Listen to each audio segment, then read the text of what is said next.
Well, sweet. If we're moving on to number four, We're moving on. Yep. My number four pick was Ridley Scott's box office sensation this year, The Last Duel. Oh my The god. movie that TikTok killed, according to him. Absolutely. I mean, it's those goddamn kids and their cell phones. You know I mean, I did watch this, by the way. I'll you- preface.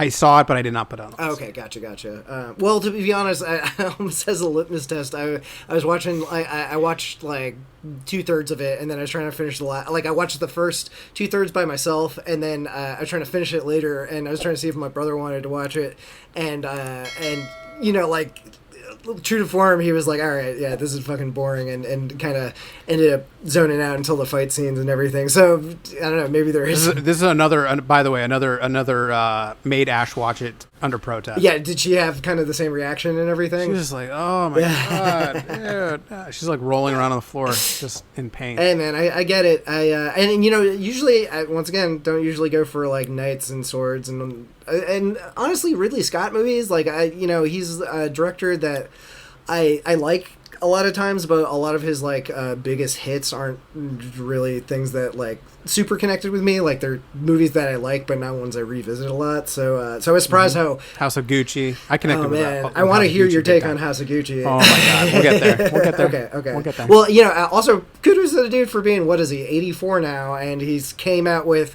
one of the best movies of the year and one of the worst at the same time with one of the same actors. So, but yeah, What a wild time to be alive. Yeah, I agree. I have not that notion has not been lost on me. yeah, like And producing too. and he's got like 5 more projects coming out in the next, Raised by Wolves, all that shit, like He's a wild man. But yeah, so this is good. Oh, and the other thing about this movie, and I swear we'll actually get into what the movie's about soon, but It doesn't matter. I would almost not even. yeah, you could probably it's- go into it. It's about a duel. It's about the last duel that ever occurred in France. This is a historical thing, and it's basically. This can't be the last duel. Is this really the last Apparently, one? I mean, that's what the fucking title is. I would like to think that they at least got that right.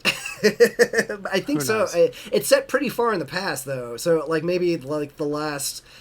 I'm sure there's probably a stipulation because it's set in France. Maybe the last one... Wasn't there a lot of glove slapping and stuff back then? I don't know. I don't know. But I assume it's based... Because, it's almost like a Rashomon sort of thing. It's based on 3 different historical accounts from 3 different people of the same incident, and they all kind of have their slightly different takes on it. It's not as divergent opinions. It's not like you're seeing totally different versions of the story play out, but a lot of times it's more so like you see things that were omitted in other people's perspectives. Right. And It's 3 acts, 3 chapters, kind of all like the same story, but told. Here's where I was so frustrated with this, because you're watching a lot of the same scenes shot like 2 to 3 times, just with different dialogue. or like it's just you see a different angle, or yeah, Yes. like it's the way it's shot is slightly different, or like there's like I found it just weird and gimmicky, and especially when there's like, so the premise, just quickly, the premise revolves around Jamie Comer, what's her name? yeah, Jodie Comer, I think. Jodie Comer being raped by Adam Driver, and Matt Damon defending her honor by wanting to kill the man in Mortal Kombat. But you're basically watching this woman raped like 2 to 3 times. Yeah, well, that's the To differing degrees of rapedness. totally. Yeah, I mean that's kind of where the interesting thing. They're Well, like, here's Adam Driver's version of the rape. Here's her version of the Right. rape. You know what I mean? And you're like, okay. Well, that's the all point. right. That I think that is the point. Is the way the slight well, sometimes way more than slight, but the differences between the perspective are kind of more telling. Like I don't think they always kind of spell it out. But Yeah. No, I found it fascinating when they're showing like the Matt Damon's takes versus Driver's Right. takes of like how this battle happened, or like how who saved who, kind of like right, and right. Yes. or and like how I thought that was interesting. The misremembering, yeah, and especially misremembering, and the way the yeah, 2 go male for it. characters in particular, like always they make themselves super awesome in their stories, Yes. and you There's a lot of internalizing. yeah, and you don't see, and it's really great because until you get to the third perspective, the third one is kind of the more unbiased perspective. Right. And it's interesting because apparently one of the things is Jodie Comer's character is she's based on a real person, and they're all based on real people. Yeah, right? The Jodie Comer's character is Marguerite de Carrouges, and she's one of apparently the few women in history that wasn't like royalty that had was able to put down easy testimony. there because you don't spoil this because don't worry. There's all three of them were able to put down testimony, and we're not spoiling anything, but it's based on three people's testimonies of this same event before the duel, and you don't know where it's gonna go, and I won't say much more than that. I will say the duel is fucking awesome. It is incredible. Yeah, it's so well done. It's very Game of Thronesy, but I feel like it's its own thing, Yeah, it's better than anything in Game of Thrones. To me, it was Ridley Scott, Gladiator, like the Romans versus the barbarian Vikings. Mm-hmm. It was basically like that same level of carnage and action, and and when it gets to the death, man, the death scene is fucking. Oh. Well, we're not going to get into who kills who, but I loved the hand-to-hand combat. I just was fascinated by how horrible. I kept thinking, no one could convince me to do this more than once. Oh yeah. How the fuck did they go we're going back to France, or we're going back up to Germania, or we're going back to Scotland to fight the Scots? Fuck no, I'm not leaving more than once to go do one of these medieval battles. And holy shit. The first how did they get this is the 10th battle I've been in? No way. But and I'm in the army. I'm not doing that. But it's fascinating. The first scene is them. It's Matt Damon, or one of the first scenes is basically Matt Damon and Adam Driver, their crew. They're supposed to be going into battle, and I think they've found out that their side has lost or something like that. It's interesting because I've never seen it especially in medieval period where it's okay guys, sorry so many of us got killed, but I guess we're our allegiance is to this new king now. Sucks. Right, the Ben Affleck character. Did you like the Ben Affleck character? Dude, I thought he was great. I thought he was solid. It was a very interesting role, and you know what, I appreciated that. Really a spoiler. Yeah. He says I've slept with her out of her own volition. She's claiming he was raped. The stakes are I'm going to fight Matt Damon to the death. If Matt Damon kills me, he kills me. If I kill Matt Damon, the love of my life, which is Jodie Comer, will be burnt alive, and I'll have killed her husband. Right.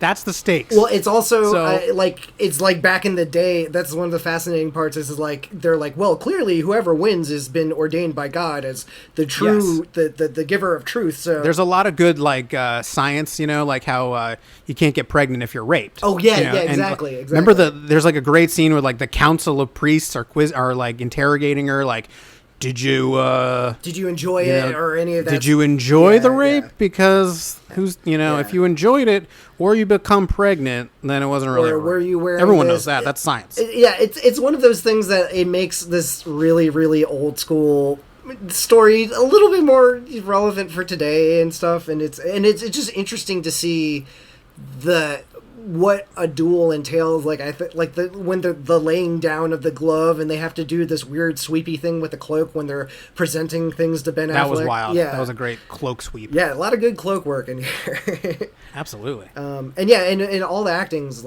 pretty solid. I thought Ben Affleck is great as kind of just being a tool, and Adam Driver is solid. I don't imagine this to be that dissimilar to single Ben Affleck. I could see that. Do you? I could see that. Can you imagine Ben Affleck? It seems like it comes very naturally to him. And it sure does. This was written by Ben Affleck and Matt Damon, which I'm amazed did not get more press, because the first time they teamed up again, I think since Good Will Hunting, which got them their start. So I honestly, for a movie Matt Damon wrote, I hated his character. Yeah, his character. I honestly wasn't too into the movie until we got past his segment, because then you start to see more. Because his segment is a little bit more of a straightforward, this hero is the greatest kind of thing. So I wasn't really sure where it was at until we started getting the other perspectives. No. I agree. To go back to Louis C.K., have you ever seen Louis C.K.'s bit about Good Will Hunting? Oh, no. Where he just shits all over Matt Damon's writing because he's the Dem Apples scene. He was of course Matt Damon wrote this. Of course, like he has to hit these lines. Like anyway, I'm not gonna go too crazy into it, but like he was just shitting all over Matt Damon because he makes Matt Damon's character in Good Will Hunting look incredible. Like how about he's like an incredible genius, but also like like cool. Like he just shits all over. He's a genius it's great. without It's like trying and good. It's at like a 5-minute bit. Okay. Yeah. If you look it up on YouTube, it's out there. You know what I mean? But I just thought Matt Damon wrote this, and I hate Matt Damon. That seems weird. You know what I mean? Like seems like just a weird. It seems so stiff and wooden and shitty. And I thought Driver was fine. Affleck's fine. Jodie Comer was fine. The weird. Damon seems like he's kind of playing that a little bit more lately. I don't know if that's like him or just like he seems like he's playing a little bit more of the humorless dude. Does that make more sense? Like I haven't seen a ton of his movies I didn't lately. see Stillwater.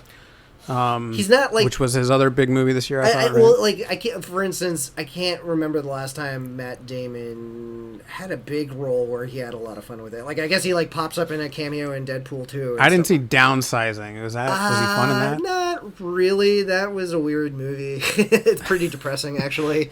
Perfect. He's good in it. Like I think he's always solid, but he's sometimes plays like a wet blanket a lot. Like I'm not. You never would expect to see Matt Damon in like that Ben Affleck type of role where you see him kind of really get weird with things. But I don't know. Maybe I'm expecting too much from. It's a painfully long movie with a great payoff if you're willing to invest the time. Some cool action scenes. Like even if you think it's boring, you can probably just watch it for some of the action scenes and speed through the rest. There's a lot of old English exposition scenes. Yeah. But it is fun. It's more relatable. It's like I don't know. I liked the relationship between Adam Driver and Ben Affleck. I thought it was fun. They had more of a very casual relationship, I guess, as you're wont to do if you're out banging out the same chicks in your harem, together or whatever. Right. That's a real bonding experience.